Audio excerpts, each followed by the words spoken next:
Rostrum پر آئے اس حوالے سے تھوڑا سا بتائیے گا, آپ کیا کہنا چاہ رہے تھے؟ آج آپ بڑے خوش نظر آ رہے ہیں. میں تو ہمیشہ ہی خوش نظر آتا ہوں. آج خوشی تو زیادہ آپ کے چہرے سے نمایاں ہو رہی ہے. نہیں, ہمیشہ ہی خوشی ہوتی ہے. دیکھیں, ہم نے تو کوشش کی ہے اور سپریم کورٹ نے بھی جو آرڈر کیا ہے, ابھی آگے آپ کو پریس میں مطمئن آج کی جو سماعت ہوئی ہے, کارروائی ہوئی ہے؟ نہیں, مکمل طور تو مطمئن ہم بالکل بھی نہیں ہو سکتے ہیں اور نہ ہیں.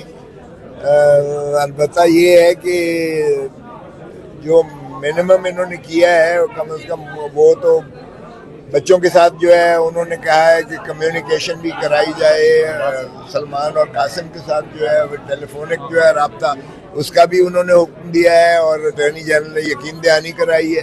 اور ساتھ ہی جہاں تک ان کے آنکھ کا عارضے کی بات ہے, اس پر بھی انہوں نے جو ہے یہ چیز کہی ہے کہ ان کا معائنہ جو ہے کسی غیر جانبدار ایکسپرٹ سے کروایا جائے. اور ہم نے وہ اس میں جو ریکمنڈیشنز دی ہیں فرینڈ آف دا کورٹ نے, اس میں بھی اس نے شفا جو ہے میڈیکل انسٹیٹیوٹ کے جو ماہر امراض چشم ہیں ان کی بارہ نام بھی لیا ہے. اور ساتھ ہی انہوں نے جو ہے حمید لطیف کا جو ماہر امراض چشم ہے اس کا نام بھی انہوں نے درج کیا ہے. اور ساتھ ہی انہوں نے جو ہے جو شوکت خانم کے ہیڈ ہیں جو ان کے معالج ہیں ذاتی عمران خان صاحب کے, ان کی بھی شراکت اور شمولیت کا کیا ہے. اور یہ چیف جسٹس صاحب کے جو ہے انڈرٹیکنگ اٹارنی جنرل نے دی ہے کہ یہ جلدی سے جلدی ہوگی اور 16 سے پہلے ہی ان کا جو ہے یہ معائنہ ہوگا. ان جو ماہر امراض چشم ہیں جو شفا کا یا حمید لطیف کا یا شوکت خانم کے جو 3 ڈاکٹرز پر جو ہے وہ مشتمل بورڈ کہہ لیں یا ڈاکٹرز کی جو ہے وہ کہہ لیں ٹیم کہہ لیں, ان کے ذریعے سے ان کا معائنہ ہوگا اور ان کی جو ہے تشخیص اور علاج جو ہے کے لیے جو بھی ان کی ریکمنڈیشن ہوں گی اس پر عمل کیا جائے. سر پہلے بھی جو ڈاکٹر سے انہوں نے کہا کہ جیل میں یہ ممکن نہیں ہے معائنہ کرنا اور پھر اس کا علاج کرنا, تو کیا آپ سمجھتے ہیں کہ عدالت یہ بھی آرڈر کرے گی کہ ان کو اسپتال شفٹ کیا جائے؟ دیکھیں, یہ جب کہتے ہیں کہ معائنہ کریں تو ظاہر ہے کہ ان کی ثواب دید پر ہوگا. وہ ڈاکٹرز اگر کہیں گے کہ اسپتال لے کر جائیں گے, یہاں ہم نہیں کر سکتے اور نہ ہی ہمارے پاس وہ اپریٹس موجود ہے جیل میں جس کے ذریعے سے ہم ان کی جو ہے تشخیص کر سکیں, تو پھر لا محالہ ان کو وہاں لے جانا پڑے گا. اور شفا میڈیکل جو ہے وہ کوئی دور تو نہیں ہے, وہ پاس ہی ہے. سو شفا کے اگر لے جاتے ہیں تو وہ انہی یہ سر 2 شفا ہیں, ایک ڈی ایچ اے کے بالکل سامنے اور ایک I-8 میں ہے. آئی ہاسپٹل, شفا آئی ہاسپٹل کی آپ بات کریں. مجھے اتنی تفصیل تو نہیں ہے, لیکن جو بھی ہوگا باہر کا اس میں جو ڈاکٹر ریکمینڈ کریں گے. چاہ رہے تھے روسٹر پر آپ آئے, انہوں نے بات نہیں کرنے دی. نہیں, بات تو میں نے ساری کی ہے.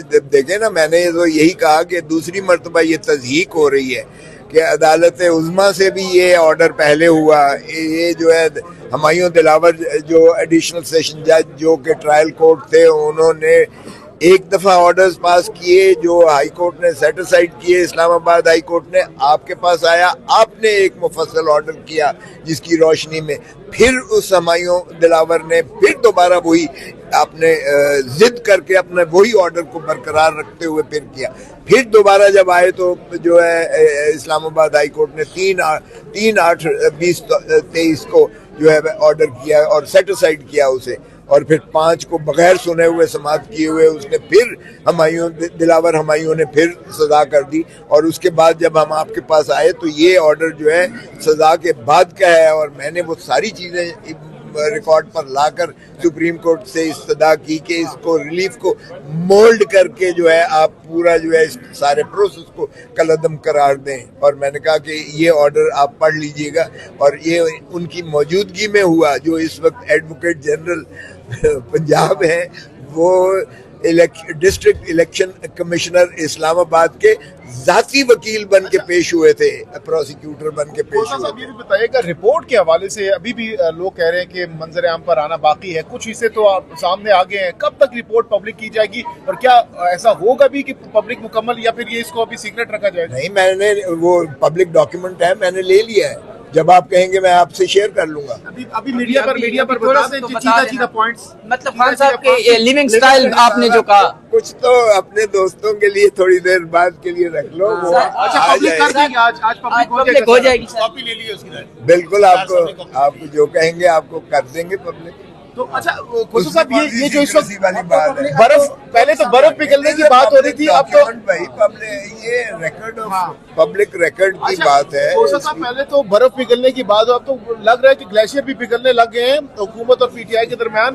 تو کیا عمران خان کی رہائی یا پھر وہ جو عید ہے وہ گھر پر گزار سکتے ہیں؟ کیا لگ رہا ہے موجودہ صورتحال کو, سرکمسٹانسز کو لے کر آپ کو؟ دیکھیں نیندیں تو ان کی حرام ہو جائیں گی جن کی حکومت جا رہی ہوگی, نیندیں تو ان کی حرام ہوں گی. اس لیے عمران خان صاحب کا جہاں تک تعلق ہے رپورٹ سے واضح ہے کہ وہ بڑا پرعزم ہے اور الحمدللہ وہ روح صحت ہے, سوائے اس کے کہ ان کی آنکھوں کا عارضہ جو ہے وہ لامحالہ ایک حقیقت ہے. رمضان اور عید خان صاحب گھر گزار سکتے ہیں آپ کو لگ رہا ہے موجودہ حالات میں؟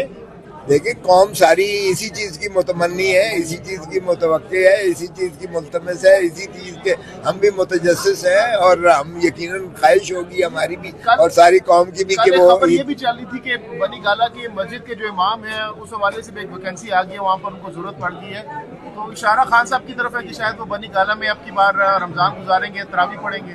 بھائی میں خود امامت کراتا رہا ہوں ایز اے گورنر, جب میں پنجاب کا گورنر تھا تو میں خود امامت کراتا تھا. ویسے بھی اسلامی شعار میں یعنی آپ بنی گالا میں اس دفعہ امامت خود کرائیں گے, تراویح پڑھائیں گے؟ دیکھیں وہ تو جب کوئی ضرورت ہوگی تو لیکن نماز پڑھاتے ہیں, جمعہ نماز بھی پڑھاتے ہیں, فجر کی بھی پڑھاتے ہیں, عصر کی تو خیر وہ ویسے ہی خاموشی کی ہوتی ہے, لیکن نماز پڑھانا تو ہر مسلمان کو آتا بنی ہے. گالا کی رونقیں دوبارہ سے آباد ہو رہی ہیں آپ کے خیال میں آنے والے دنوں؟ ہونی چاہیے, بالکل ہونی چاہیے. میں سمجھتا ہوں کہ ہونا یہی امکانات نظر آ رہے ہیں آپ کو؟ دیکھیں امکانات تو عمران خان 8 فروری 2024 کا وزیر اعظم ہے, اس میں کسی کو شک ہے؟ تو بالکل بنی گالا کی رونقیں بحال ہونی چاہیے اگر ہم نے ملک کو آگے لے کر چلنا ہے.